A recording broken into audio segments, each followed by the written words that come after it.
उद्धव ठाकरे यांच्या मराठवाडा दौऱ्याचा आजचा तिसरा दिवस आहे। नांदेड, हिंगोली, परभणी जिल्ह्यात अतिवृष्टीमध्ये नुकसान झालेल्या शेतकऱ्यांची उद्धव ठाकरे आज संवाद साधणार आहेत, भेट घेणार आहेत। कर्जमाफी जूनमध्ये नाही तर तातडीनं जाहीर करा। शेतकऱ्यांमार्फत उद्धव ठाकरे यांनी सरकारकडे ही मागणी केली आहे। सरकारनं जाहीर केलेल्या पॅकेजची मदत शेतकऱ्यांपर्यंत पोहोचलीच नाही, मग ही मदत कधी पोहोचणार असा सवालही उद्धव ठाकरे यांनी विचारलाय। बीडच्या परळीमध्ये मयंक गांधी यांच्या ग्लोबल विकास ट्रस्ट मार्फत सिरसाळा इथं शेतकरी संवाद मेळाव्याचं आयोजन करण्यात आलंय। या मेळाव्यासाठी केंद्रीय कृषी मंत्री शिवराज सिंग चौहान यांची प्रमुख उपस्थिती असणार आहे। तसंच खासदार बजरंग सोनवणे, आमदार धनंजय मुंडे यांच्यासह मान्यवरांची या संवाद मेळाव्यासाठी उपस्थिती असेल।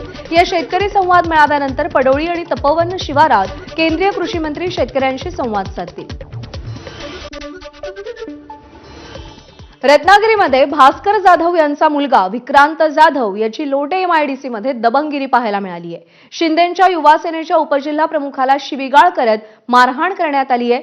लोटे एमआयडीसीमधील कंपनीमध्ये बांधकामाच्या ठेक्यावरून दोघांमध्ये वाद झाल्याची माहिती आहे। विक्रांत जाधव यांना शिवीगाळ करत मारहाण करत अनेक धक्कादायक प्रकार केलेत आणि त्याचा व्हिडिओ व्हायरल झालाय। दरम्यान या प्रकरणी खेड पोलीस ठाण्यामध्ये गुन्हा दाखल झालाय।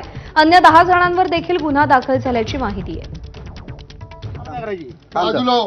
डायरेक्ट कसं रे लेबरला तुम्ही धमकी देता? साहेब लेबरला ना आम्ही काम माडिक साहेबांना सांगितलं, माडिक साहेबांना सांगितलं आम्ही। तसं नाही, कंपनीचं काम हे उद्योग तुम्ही करता? कुठचं काम साहेब? आम्ही कुठचं काम विकलंय? विकणार आहेत त्यांना तुम्ही बोला ना तुझ्याकडे काय माहिती? साहेब ज्यांनी काम विकलंय ना। ड्रॉइंग द्यायचं लेबर कोणाची?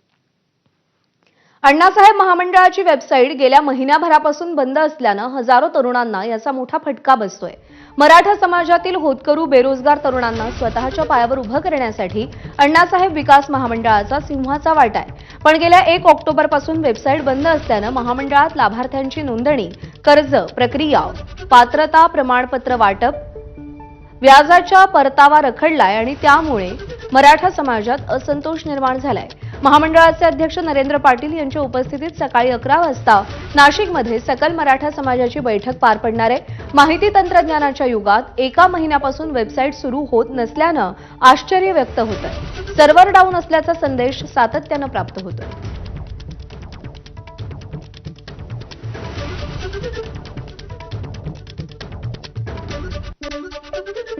वंदे मातरम या गीताला 150 वर्ष पूर्ण होत असल्यानिमित्तानं पंतप्रधान नरेंद्र मोदी आज दिल्लीतल्या इंदिरा गांधी इंडोर स्टेडियममध्ये राष्ट्रगीताच्या शतकोत्तर सुवर्ण महोत्सवानिमित्त वर्षभर चालणाऱ्या स्मरणोत्सवाचं उद्घाटन करणार आहेत। या निमित्तानं पंतप्रधान एका स्मरण तिकिटाचं आणि नाण्याचं देखील प्रकाशन करणार आहेत। भारताच्या स्वातंत्र्य चळवळीला प्रेरणा देणाऱ्या आणि आजही राष्ट्रीय अभिमान आणि एकतेची भावना जागृत करणाऱ्या या कालातीत रचनेच्या 150 वर्षांचा हा उत्सव आहे। वंदे मातरम गीताला 150 वर्ष पूर्ण होत असल्याच्या निमित्तानं भाजपकडून आज राज्यभर वंदे मातरम गीताचं गायन करण्यात येणार आहे। भाजपकडून राज्यामध्ये 15 ठिकाणी महत्त्वाचे कार्यक्रम आयोजित करण्यात आले। सरकारी संस्था आणि शैक्षणिक संस्थांमध्ये सुद्धा वंदे मातरम गायला जाणार आहे। मंत्रालयामध्ये सामूहिक राष्ट्रगीत म्हटलं जाणार आहे आणि यासाठी मुख्यमंत्री देवेंद्र फडणवीस, दोन्ही उपमुख्यमंत्री आणि मंत्रालयातील सगळे सचिव आणि अधिकारी उपस्थित असणार आहेत।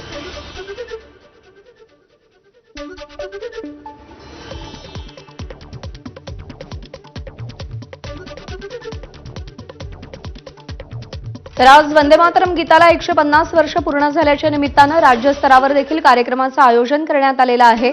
मंत्रालयामध्ये आज सामूहिक वंदे मातरम गायलं जाणार आहे आणि या कार्यक्रमासाठी मुख्यमंत्री देवेंद्र फडणवीसांसह दोन्ही उपमुख्यमंत्री उपस्थित असतील। मंत्रालयातील मंत्री, सचिव आणि अधिकारीही उपस्थित असतील।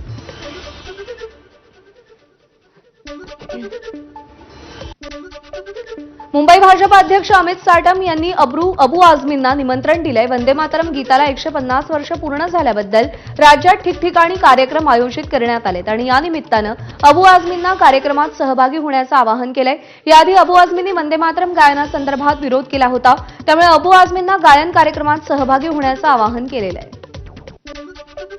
वंदे मातरम गीताला 150 वर्ष पूर्ण होत असल्यानिमित्तानं पंतप्रधान नरेंद्र मोदी आज नवी दिल्लीतल्या इंदिरा गांधी इंडोर स्टेडियम इथे राष्ट्रगीताच्या शतकोत्तर सुवर्ण महोत्सवानिमित्त वर्षभर चालणाऱ्या स्मरणोत्सवाचं उद्घाटन करतील।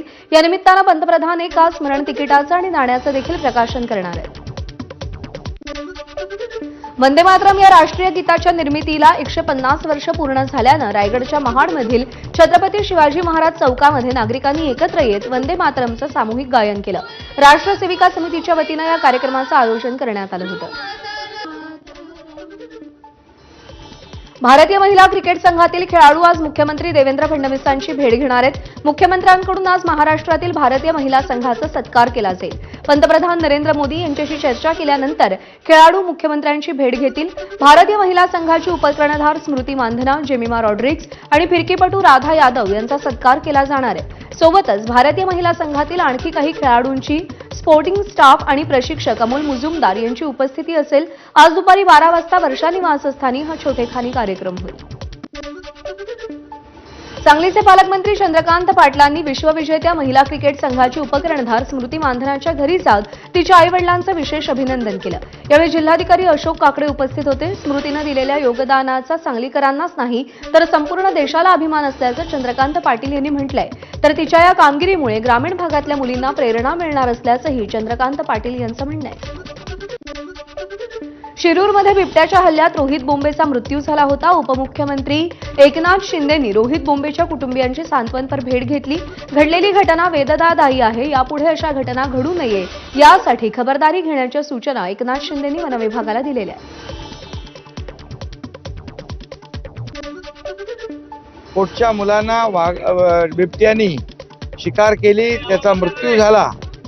खरं म्हणजे हे अतिशय दुर्दैवी आहे आणि म्हणून फॉरेस्टच्या लोकांना पण आता तिथं होते त्यांना मी सांगितलेलं आहे की यानंतर एकही मृत्यू इथं बिबट्याच्या हल्ल्यामध्ये होता कामा नये. त्यासाठी काय फौज आणायची ती आणा, काय यंत्रणा लावायची ती इकडे लावा, पण याच्यानंतर एकही मृत्यू होता कामा नये. पुण्याच्या खेड तालुक्यातील वाळद इथे एका बिबट्याला जेरबंद करण्यात आलंय. उत्तर पुणे जिल्ह्यात मानवी वस्तीत बिबट्याचा मुक्त संचार वाढलाय. त्यामुळे वनविभागाकडून ठिकठिकाणी गावात पिंजरे लावण्यात आलेत. यामध्ये रात्रीच्या वेळी वाळद इथे एका बिबट्या जेरबंद झालाय. त्यामुळे इथल्या परिसरातल्या नागरिकांनी सुटकेचा निश्वास सोडलाय. कबुतरांना खाण्यासाठी दाणे घालण्यासाठी मुंबई महापालिकेकडून 4 ठिकाणी सुविधा निर्माण केली जाणार आहे. त्यामध्ये मुलुंड पूर्वचा समावेश असून ठाकरेंच्या शिवसेनेनं त्याविरोधात निदर्शनं केली. मुलुंड रेल्वे स्थानकाच्या पूर्वेला ही निदर्शनं करण्यात आली. मुंबईत सध्या 51 कबुतरखाने आहेत, पण नागरिकांच्या आरोग्याला असलेला धोका लक्षात घेऊन मुंबई महापालिकेनं काही कबुतरखाने बंद केलेत, तर काही ठिकाणी दंडात्मक कारवाई करण्यात आली. परंतु जैन समाजाच्या कबुतरखाने पुन्हा सुरू करण्याच्या मागणीच्या पार्श्वभूमीवर मुंबईमध्ये 4 ठिकाणी विशिष्ट वेळेत कबुतरांना खाणं घालण्याची सुविधा करण्यात आली आहे. दी वॉशिंग्टन पोस्ट या वृत्तपत्रानं प्रतिनिधी राणा अय्यूब यांना एका आंतरराष्ट्रीय मोबाईल क्रमांकावरून व्हॉट्सअॅपवर जीवे मारण्याच्या धमक्या देण्यात आल्या आहेत. या प्रकरणी राणा अय्यूब यांनी नवी मुंबईतील कोपरखैरणे पोलीस ठाण्यामध्ये तक्रार दाखल केली आहे.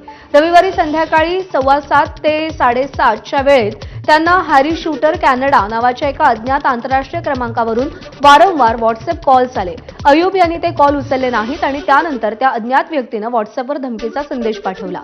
1984 साली झालेलं शीख हत्याकांड आणि त्याआधी झालेली माजी पंतप्रधान इंदिरा गांधी यांच्या हत्येसंदर्भात लेख लिहा, अन्यथा तुमच्या घरी शूटर्स पाठवून नववर्ष साजरं करू अशी धमकी देण्यात आली आहे. नवी मुंबई पोलिसांनी संबंधित आंतरराष्ट्रीय क्रमांकाचा तपास सायबर शाखेकडे सोपवलेला आहे.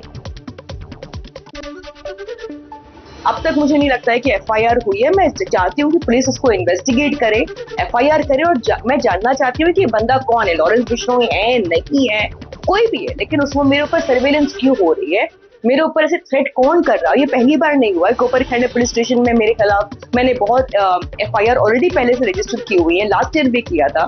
ये डेथ थ्रेट मेरे लिए नॉर्मल नहीं है, लेकिन इंटरनेशनल नंबर से आना ये थोड़ा नॉर्मल, ये मुझे बहुत डर लग रहा है इस चीज का लेकर. परभणीच्या जिंतूर तालुक्यातील रोहिला पिंपरी गावात दिवाळी दरम्यान 2 गटांमध्ये फटाके वाजवण्यावरून हाणामारी झाली होती. या हाणामारीमध्ये जखमी मारुती डुकरे या तरुणाचा उपचारादरम्यान मृत्यू झाला. त्यामुळे पुन्हा रोहिला पिंपरी गावात तणावाचं वातावरण निर्माण झालंय. दरम्यान नातेवाईकांनी तरुणाचा मृतदेह थेट पोलीस ठाण्यात आणला होता. 4 तास मृतदेह बोरी पोलीस ठाण्यामध्ये ठेवल्यानंतर पोलीस आणि नातेवाईकांमध्ये बैठक झाली. यामध्ये नातेवाईकांनी या प्रकरणात एसआयटी नेमण्यात यावी तसंच दोषी आरोपींना तात्काळ अटक करण्यात यावी यासह अन्य मागण्या केल्या. पोलिसांनी लेखी आश्वासन दिल्यानंतर नातेवाईकांनी तरुणाचा मृतदेह ताब्यात घेतला.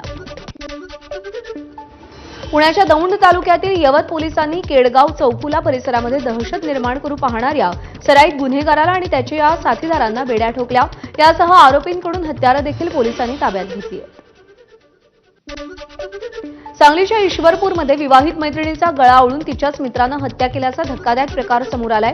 किरकोळ वादातून मित्रानं तिची हत्या केल्याची माहिती आहे. मैत्रिणीची हत्या केल्यानंतर त्यानं मृतदेह कृष्णा नदीमध्ये फेकला. त्यानंतर तो थेट पोलीस ठाण्यात हजर झाला. यामुळे पोलिसांची देखील चांगलीच धावपळ उडाली. पोलिसांकडून या तरुणीचा शोध सुरू आहे. तसंच नदीपात्रात तरुणीची दुचाकीही सापडली आहे. रत्नागिरीमध्ये शालेय पोषण आहारातील धान्याच्या अफरातफरीचा डाव ग्रामस्थांनी उधळलाय. पहाटे शालेय पोषण आहाराच्या 400 किलो तांदूळाच्या 8 गोण्या गाडीत भरताना ग्रामस्थांनी पकडल्या. राजापूर तालुक्यातील नाटेनगर विद्यामंदिर शाळेतली ही घटना आहे. शाळेतील 5वी ते 8वीच्या मुलांसाठी हा शालेय पोषण आहार दिला जाणार होता. रायगडच्या कर्जत मोठे वेणगावमध्ये रिक्षा आणि दुचाकीचा मोठा अपघात झालाय. या अपघातामध्ये एकाचा जागीच मृत्यू झालाय तर एक जण गंभीर जखमी असल्याची माहिती मिळतेय. कर्जत वेणगाव मार्गावरील मुख्य वळणावरती अपघात झालाय. या अपघातामध्ये जखमी झालेल्या व्यक्तीवर रुग्णालयामध्ये सध्या उपचार सुरू आहेत. नागपूरमध्ये एका स्कूल बस चालक मद्यधुंद अवस्थेमध्ये बस चालवत असल्याचा धक्कादायक प्रकार पुढे आलाय. धक्कादायक बाब म्हणजे यावेळी विद्यार्थी या बसमधून प्रवास करत होते. दुपारच्या सुमारास गांधी पुतळा चौकात या स्कूल बसनं काही वाहनांना धडक दिली आणि त्यानंतर चालक मद्यधुंद अवस्थेत असल्याचं स्थानिकांच्या लक्षात आलं आणि त्यांनी याची माहिती वाहतूक पोलिसांना दिल्यानंतर या चालकावर कारवाई करण्यात आली आहे. उत्तर नागपूरच्या समतानगर परिसरात भरधाव ट्रकनं सायकलस्वाराला धडक दिल्याची घटना घडली. या अपघातामध्ये सायकलस्वाराचा जागीच मृत्यू झालाय. तर अपघातानंतर पोलीस घटनास्थळी दाखल झाले असून आरोपीचा तपास सध्या सुरू आहे. वर्ध्याच्या देवळी तालुक्यातील भिडी येथील एका दुचाकी चालकाचा पतंगाच्या नायलॉन मांजामुळे गळ्याला फास लागून मृत्यू झाला. भिडी येथील सुभाष शेलोटे हे शेतातील फवारणीचं आपलं काम आटपून दुचाकीनं घराकडे जात असताना अचानक रस्त्यावर गळ्याला पतंगाचा मांजा आवळला गेला. दरम्यान मांजा अतिशय घातक असल्यानं गळा चिरला आणि गळ्याला घट्ट फास बसला गेल्यानं त्यांचा मृत्यू झाला. नायलॉन मांजाला बंदी असताना हा मांजा येतो कुठून असा प्रश्न त्यामुळे उपस्थित झाला. मुंब्रा रेतीबंदर खाडीमध्ये एका अज्ञात महिलेचा मृतदेह सापडलाय. महिलेचं वय 25 ते 30 वर्ष असून खाडीच्या किनाऱ्याजवळ मृतदेह आढळलाय. पोलिसांनी घटनास्थळाचा आढावा घेऊन खाडीतील मृतदेह बाहेर काढून पुढच्या तपासाला सुरुवात केली आहे. ठाण्यातील पोखरण रोड नंबर 2 या ठिकाणी बंद शाळेमध्ये आग लागल्याची घटना घडली आहे. दरम्यान सदर घटनास्थळी कोणालाही दुखापत झाली नसून घटनास्थळी शाळेमध्ये दुरुस्तीचं वेल्डिंगचं काम सुरू असताना दरवाजाच्या लाकडी प्लायवूडला तसंच इतर साहित्याला आग लागली. अग्निशमन दलानं आगीवरती नियंत्रण मिळवलंय.